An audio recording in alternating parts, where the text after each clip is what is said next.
สู่ในช่วงของเรื่องเล่าตำนานรู้ฮะผมมีเวลา11นาทีฮะสำหรับอธิบายในเรื่องราวที่เรียกว่าโบราณเขาว่าเอาไว้ฮะเป็นเรื่องของความเชื่อที่ห้ามตัดเล็บในเวลากลางคืนฮะคุณผู้ฟังครับโอ้โห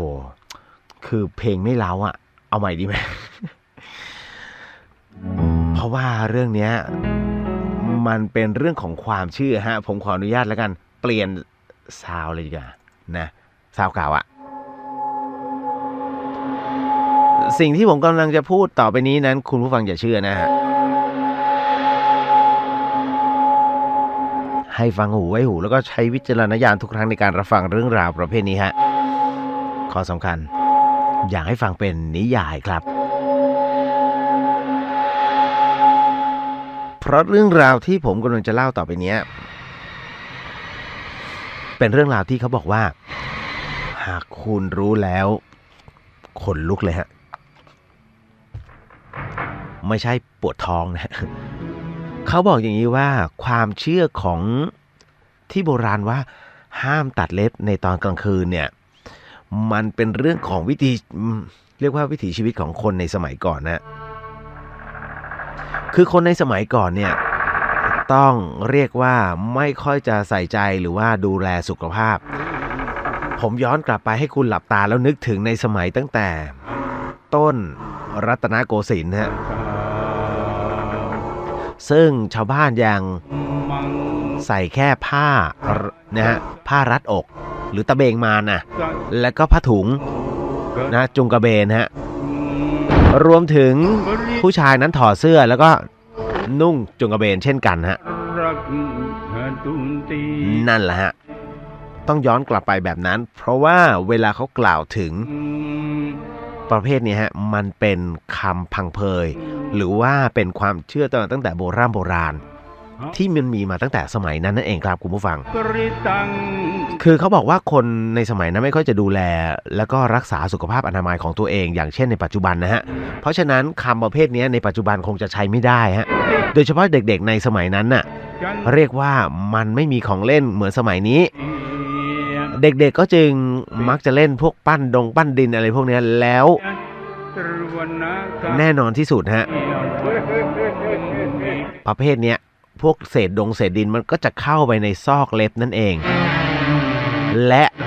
ในสมัยก่อนคุณผู้ฟังเชื่อไหมว่าเขาใช้มีดนะฮะมีดเนี่ยค่อยๆเฉือนเล็บนะฮะแล้วการฝนเล็บหรือว่าการตะไบเล็บนั้นเขาจะฝนกับใบตาลฮะเมื่อก่อนไม่มีที่ตัดเล็บนะฮะหลายคนเข้าใจกรรไกรตัดเล็บเนี่ยเพิ่งจะมาเมื่อไม่นานมานี้ฮะนะฮะแต่ในสมัยก่อนนั้นนอกจากมีดเจนหมากเนี่ยที่ย่าเราหรือว่ายายเราทั้งหลายเนี่ยใช้ตัดแล้วเนี่ยนะฮะใช้ตัดตัวเรียกว่าผ่าตัวหมากแล้วเนี่ยหมากพลูเนี่ยก็ยังใช้ปาดแล้วก็ฝาเล็บรวมถึงปากเรานี่แหละฮะใช้กัดผมเชื่อมั่นว่าน้องๆหลายคนเคยกัดฮะนะฮะเอาไปแช่น้ำก่อนให้มันเรียกว่าอ่อนๆฮะแล้วก็กัดฉีกเล็บตลอดนั่นนะฮะเลือดออกกันเยอะส่วนใหญ่แล้วคราวนี้ฮะคุณผู้ฟังครับการตัดเล็บของคนโบราณนั้นต้องบอกก่อนว่านอกจากจะเป็นแบบนี้แล้วเนี่ยเขาจะใช้เรื่องราวของการตัดเล็บเนี่ยในช่วงเวลากลางวันเท่านั้นฮะแต่มันมีคนที่เขาต้องทำงานกันตอนกลางคืนแล้วเลิกกลับมาเนี่ยแล้วเล็บมันดำโบราณจึงห้ามตัดเล็บในเวลากลางคืนฮะโดยเป็นอุบายว่าเฮ้ยถ้า